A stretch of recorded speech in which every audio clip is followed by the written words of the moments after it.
શક્તિશાળી ભૂકંપનો આંચકો છે। ભૂકંપના આંચકાથી સુનામીની ચેતવણી પણ જારી કરાઈ છે। ઓરિએન્ટલ પ્રાંતના સેન્ટિયાગો શહેર નજીક કેન્દ્રબિંદુ નોંધાયું। ભૂકંપ દાવાઓ શહેર અને સેબુ સુધી અનુભવાયો। ફિલિપાઇન્સમાં એક શક્તિશાળી ભૂકંપ આવ્યો છે। દક્ષિણ ફિલિપાઇન્સના મિન્ડાનાઓ ટાપુના પૂર્વ કિનારા પર 7.4ની તીવ્રતાનો ભૂકંપ આવ્યો, જેનાથી સમગ્ર પ્રદેશ હચમચી ગયો છે। ભૂકંપ કેન્દ્ર દાવાઓ ઓરિએન્ટલ પ્રાંતમાં સેન્ટિયાગો શહેરથી લગભગ 20 કિલોમીટર પૂર્વમાં સ્થિત હતું। જોરદાર ભૂકંપના આંચકાથી સુનામીની ચેતવણી અપાઈ છે। અધિકારીઓએ દરિયાકાંઠાના વિસ્તારોમાં રહેતા લોકોને સમુદ્રથી દૂર સુરક્ષિત સ્થળોએ જવા માટે વિનંતી કરી છે। ચેતવણીમાં કહેવામાં આવ્યું છે કે દરિયાકાંઠાના વિસ્તારોમાં દરિયાના મોજાની ઊંચાઈ વધી શકે છે અને આગામી થોડા કલાકોમાં નાના આંચકા અનુભવાઈ શકે છે। ભૂકંપ ફિલિપાઇન્સના ત્રીજા સૌથી મોટા મેટ્રોપોલિટન વિસ્તાર દાવાઓ શહેરમાં સૌથી વધુ તીવ્ર હતો। લોકોમાં ગભરાટ ફેલાઈ ગયો। લોકો ઘરો અને ઇમારતોમાંથી બહાર આવી ગયા। હવે ખાસ વાત એ છે કે સપ્ટેમ્બરના અંતમાં પણ 6.9ની તીવ્રતાનો ભૂકંપ આવ્યો હતો, જેમાં ડઝનેક લોકો માર્યા ગયા હતા।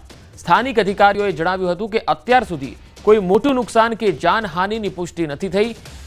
દાવો ઓરિએન્ટલ અને આસપાસના પ્રાંતોમાં વીજ પુરવઠો અસ્થાયી રૂપે ખોરવાયો છે। જોરદાર ભૂકંપને કારણે ઘણા વિસ્તારોમાં દિવાલો હચમચી ગઈ છે। કેટલીક જગ્યાએ તિરાડો પડી ગઈ હોવાની પણ માહિતી છે। તો ફિલિપાઇન્સમાં 7.4ની તીવ્રતાનો શક્તિશાળી ભૂકંપનો આંચકો અનુભવાયો છે, જેના અલગ અલગ દ્રશ્યો આવી રહ્યા છે।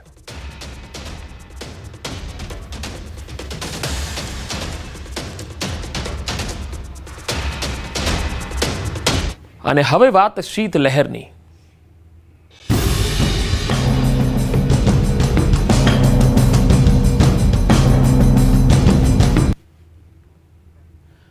કડકડતી ઠંડી માટે ગુજરાતવાસીઓ તૈયાર રહેજો। ઓક્ટોબર મહિનામાં ઠંડીનો ચમકારો વધશે।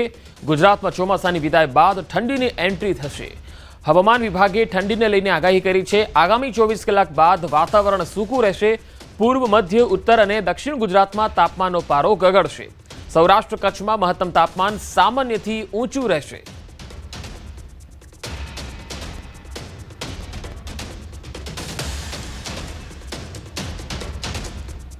તો ગુજરાતમાં ચોમાસાની વિદાય બાદ ઠંડીની એન્ટ્રી। હવે 24 કલાક બાદ વાતાવરણ સૂકું રહેશે। કડકડતી ઠંડી માટે ગુજરાતવાસીઓ તૈયાર રહેજો। ઓક્ટોબર મહિનામાં ઠંડીનો ચમકારો વધવાનો છે।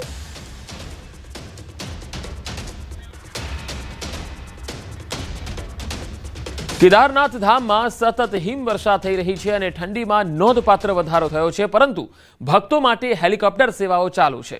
અડધા ડઝનથી વધુ હેલિકોપ્ટર સેવાઓ ભક્તોને બાબા કેદારનાથની પૂજા અને દર્શન માટે લઈ જઈ રહ્યા છે। ભારે બરફવર્ષાને કારણે હેલિપેડ પર બરફની ચાદર જામી ગઈ છે, પરંતુ આ માટે અહીં અદ્યતન મશીનો રાખવામાં આવેલા છે, જે હેલિપેડ પરથી બરફ સતત સાફ કરી રહ્યા છે।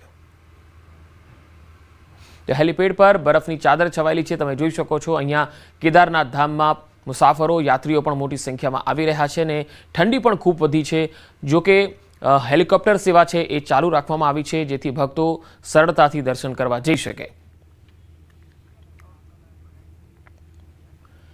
કેદારનાથમાં છેલ્લા કેટલાક દિવસોથી સતત હિમવર્ષા થઈ રહી છે, જેના કારણે કેટલાક અસ્થાયી તંબુઓને નુકસાન થયું છે। હિમવર્ષાને કારણે તંબુઓ પર બરફ જમા થઈ ગયો છે। આ તસવીરો તમે જોઈ શકો છો, જેના કારણે તે ઢળી રહ્યો છે। જોકે ફક્ત થોડા જ તંબુઓને નુકસાન થયું હોવાના અહેવાલ છે। વિડીયો બનાવનાર વ્યક્તિ પણ નુકસાન થયું હોવાનો દાવો કરી રહ્યો છે। તો છેલ્લા કેટલાક દિવસોથી હિમવર્ષા થઈ રહી છે કેદારનાથમાં। ઉત્તરાખંડના જે પહાડી એરિયાઓ છે ત્યાં હિમવર્ષાનો માહોલ તમે જોઈ શકો છો। કેટલાક અસ્થાયી તંબુઓ છે તેને નુકસાન પહોંચ્યું હોવાના પણ અહેવાલ છે।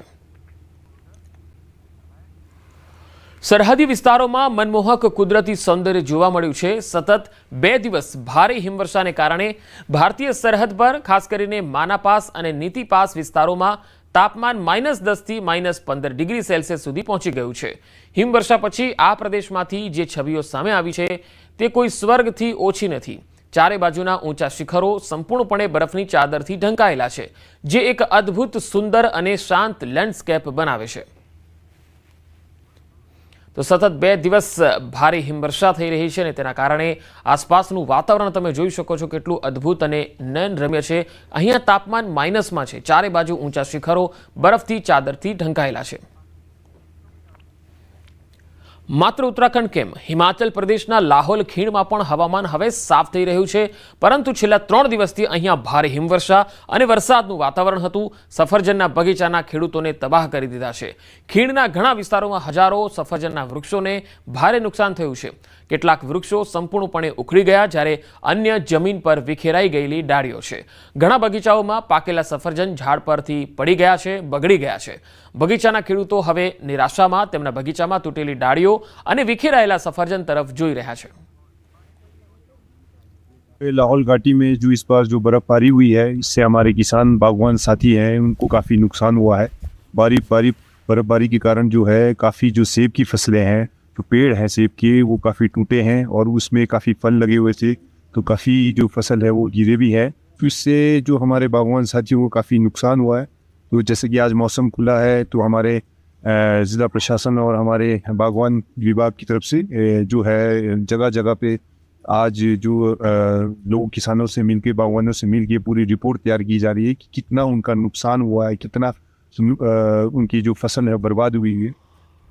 इस सब वैसे तो हमारे हर क्रॉप में प्रॉब्लम आया है. इस सब वो मटर से गोभी से लेकर के सब जगह ही प्रॉब्लम है. अब सेब का तो लास्ट में बचा था, उम्मीद था लोगों का कि सेब क्रॉप और देखने में क्रॉप भी अच्छा था. अब इस हिसाब से तो बहुत ज़्यादा नुकसान हो गया. इधर से भुट्टे भी गिर गए, इधर से फसल भी ख़राब हो गए. अब गवर्नमेंट जी जब देखो जी क्या हमें ये वो करता है. अब गवर्नमेंट भी सच्चे हैं, इसमें नुकसान बहुत ज़्यादा है. हम उम्मीद करते हैं जो भी जैसे भी होगा गवर्नमेंट थोड़ा हमें हेल्प करे. ये जो हमारे यहाँ अक्टूबर में ये बर्फ पड़ी है, ये अनप्रेसिडेंटेड पड़ा. 3 दिन लगातार पड़ा, 2 से 2.5 कई जगह 3 फुट भी बर्फ पड़ा. इससे किसानों का बहुत ही ज़्यादा नुकसान हुआ, क्योंकि हमारे किसानों के फसल अभी खासकर आलू खेतों में है और लोग नहीं निकाल सके. इसके साथ साथ जो बगीचे वाले हैं बागवानों का सेब भी पेड़ भी गिर गए, सेब भी सारे गिर गए और इससे लोगों को बहुत ही लॉस हुआ. इससे पहले भी बरसात जो हुई है उसमें हमारे लाहौल के किसानों का पूरा गोभी बर्बाद हो चुका है, क्योंकि वो मार्केट पे बेच नहीं सके. इसलिए किसानों को चारों तरफ से मार पड़ी और इस तरह इनका जीवन निर्वाह करना मुश्किल है, क्योंकि यहाँ पर फसल साल में हम एक ही दफा बार लेते हैं. 6 महीना यहाँ पर बर्फ रहता है और कोई फसल उगाई नहीं होती है. હિમાચલ પ્રદેશના લાહોલ સ્પીતિ જિલ્લો બરફના સફેદ ચાદરથી ઢંકાયેલો છે. વિશ્વવિખ્યાત અટલ ટનલના ઉત્તર પોર્ટલ, રોહતાંગ, કોકસર, સિસુ અને દારચા સહિત ઊંચાઈવાળા વિસ્તારોમાં 6 ઇંચથી લઈને 2 ફૂટ સુધી બરફ પડ્યો છે. હજુ પણ બરફવર્ષા ચાલુ છે. હિમવર્ષાને કારણે સામાન્ય જનજીવન ભારે ખોરવાઈ ગયું છે. જિલ્લાના મોટાભાગના વિસ્તારોમાં વીજળીનો પુરવઠો પણ ખોરવાયેલો છે.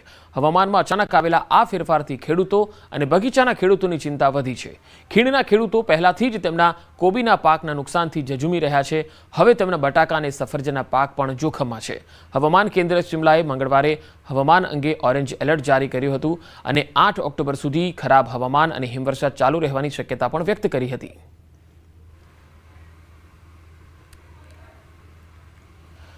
ઉત્તરાખંડમાં ભારે હિમવર્ષા થઈ રહી છે, જેના કારણે ઊંચા સતોપંથ ટ્રેક પર 40થી વધુ પ્રવાસીઓ ફસાયા હતા. તેઓ સુરક્ષિત રીતે બદ્રીનાથ ધામ પરત ફર્યા. રવિવારે 40 પ્રવાસીઓ સતોપંથ ટ્રેક પર ફરવા ગયા. ચક્રતીર્થ પછી અચાનક હવામાન બદલાયું, જેના કારણે બધા જ પ્રવાસીઓ રસ્તામાં ફસાઈ ગયા.